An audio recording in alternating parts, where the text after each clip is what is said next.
uwak nga hindi nagugutom eh. Yung maya hindi nagugutom. Ikaw pa magutom, sabi ni Kristo. Huwag kayong mag-alala sa pagkain nyo, pag-inom nyo, o saka mga damit nyo. Tingnan yung mga ibon sa langit, hindi naman naghahasik, hindi naman nagtatanim, hindi naman nagbabangan. Hindi sila nagugutom, pinapakain sila ng inyong ama. O, basahin mo na nga, Brother Daniel. Kaya nga sinasabi ko sa inyo, huwag kayong mga balisa sa inyong pamumuhay, kung ano baga ang inyong kakanin o kung ano ang inyong iinumin, kahit ang sa inyong katawan, kung ano ang inyong darampin. Hindi baga mahigit ang buhay kaysa pagkain at ang katawan kaysa pananamit? Masdan ninyo ang mga ibon sa langit na hindi sila nangaghahasik, ni nagsisigapas, ni nangagtitipon man sa mga bangan, at sila'y pinakakain ng inyong ama sa kalangitan. Hindi baga lalong higit ang halaga ninyo kaysa kanila? Hindi ba mas mahigit ka kaysa sa mga ibon? Ano ngayon ang sabi niya sa 33? Datapwat hanapin muna ninyo ang kanyang kaharian at ang kanyang katuwiran, at ang lahat ng mga bagay na ito ay pawang idaragdag sa inyo. Lahat ng bagay na kailangan mo, pananamit, pagkain, inumin, pagka hinanap mo muna ang Diyos, pwede kang bigyan ng Diyos ng pananamit, pagkain at inumin. Dadagdag na lang niya sa'yo.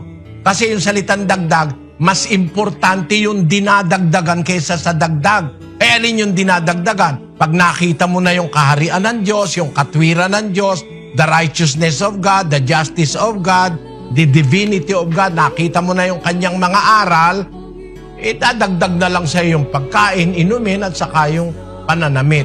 Mas mahalaga kasi yung katawan kaysa sa damit. Mas mahalaga ang buhay kaysa sa pagkain, sabi ni Kristo. Eh kung yung pagkain ibinibigay niya sa'yo, lalo kanyang pwedeng bigyan ng buhay. Eh kung yung buhay binibigay niya sa'yo, lalo kanyang pwedeng bigyan ng pagkain para ikabuhay mo. Yun ang punto ng Panginoong Hesus. Kaya lang, ang kanyang sinabi, unahin mo muna. Hanapin muna ninyo.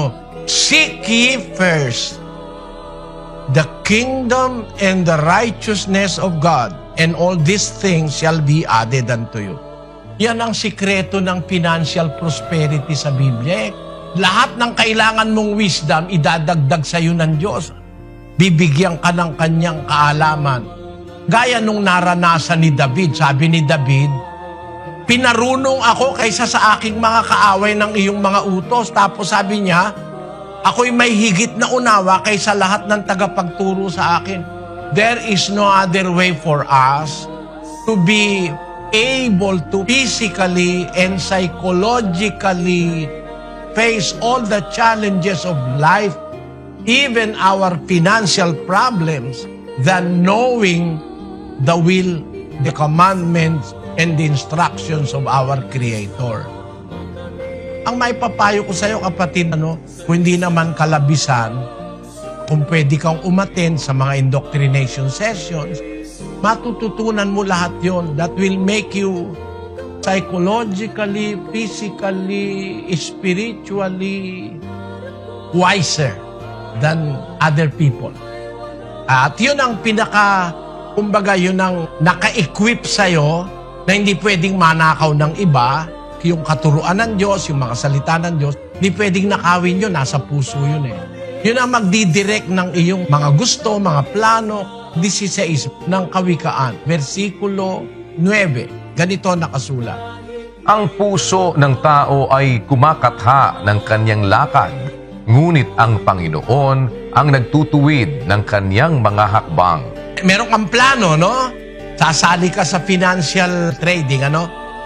Yun puso ng tao kumakatha nun eh. Ang puso ng tao kumakatha ng kanyang lakad.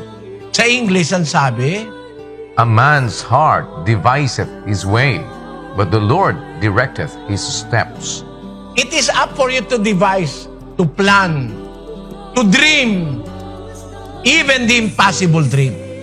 But with faith, you are going to do it this way. Give your best and leave God to do the rest. That is faith. Kasi ang magagawa ng Diyos, hindi mo kayang gawin.